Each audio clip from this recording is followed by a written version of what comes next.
कालिंदी के साथ बिटिया प्रसाद ले लो आजा। मेरे गोविंद का चौथा विवाह कालिंदी के साथ में हुआ। विंद और अरविंद नाम के दो राजा हैं। दोनों की परम लाडली बहन का नाम है मित्रवृंदा, परम सुंदरी है। पांचवा विवाह मित्रवृंदा के साथ में संपन्न हुआ। नग्नजित नाम के राजा हैं। उनके यहाँ 7 बैल हैं, बड़े यशस्वी, बड़े बलशाली, बड़े पराक्रमी, मनुष्य से भी ज्यादा बुद्धिमान। राजा ने कहा इन 7 बैलों के नाक में जो एक साथ नकेल डाल देगा मैं अपनी पुत्री उसी को दे दूंगा। तो गोविंद ने ऐसा किया। 7 रूप धारण करके 7 बैलों के नाक में एक साथ नकेल डाल दिया। तो मेरे गोविंद का छठा विवाह नग्नजिति के साथ में संपन्न हुआ। एक राजा देवी नाम की पराक्रमी बड़ी महिला है जो राज्य के कार्य को स्वयं संभालती है।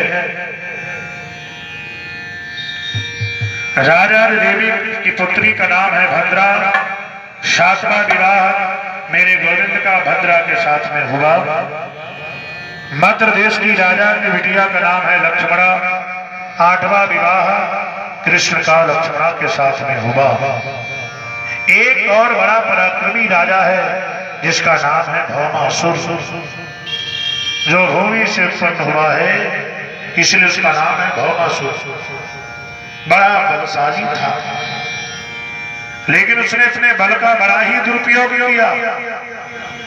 बड़े बड़े राजघरानों में जाता, सुंदर सुंदर राजकुमारियों को हरण करके ले आता और अपने कारागार में बंद कर देता।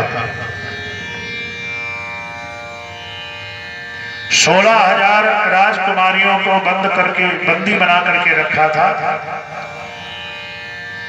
उसने सोचा था कि जब 20,000 हो जाएंगी तो इन सबके साथ में विवाह करूंगा।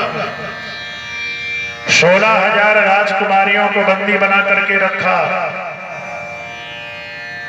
देवताओं ने जाकर के गोविंद के पास में सूचना दिया, शिकायत करी, क्योंकि देवताओं की माता अदिति के कुंडल और वरुण का छत्र भी उसने चुराया था। तो गोविंद सत्यभामा को साथ में लेकर के गए और भौमासुर का उद्धार किया। उसके पुत्र को राजगद्दी पर बैठाया, जेल के ताले खुलवाए तो 16,000 सुंदर राजकुमारियों को बंदी पाया। मेरे गोविंद के नेत्रों में आंसू भराए। गोविंद ने कहा रे राम राम, ये बेचारी राजकुमारियों का जीवन तो बर्बाद हो गया। दुनिया का कोई भी राजकुमारी ने पत्नी के रूप में स्वीकार नहीं करेगा, कहेगा भौमासुर के कारागृह से बंदी हुई आई से विवाह कैसे करूं।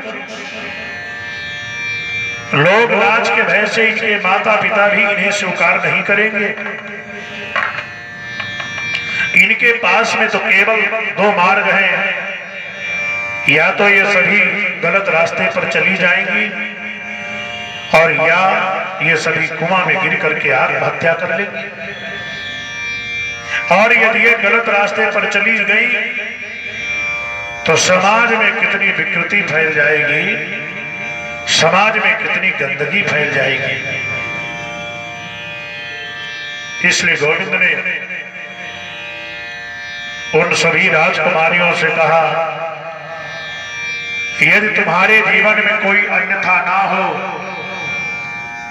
तो मैं तुम सबको अपनी पत्नी के रूप में स्वीकार करता हूं। और गोविंद ने एक मुहूर्त में एक मंडप के नीचे उन 16,000 राजकुमारियों के साथ में विवाह कर लिया।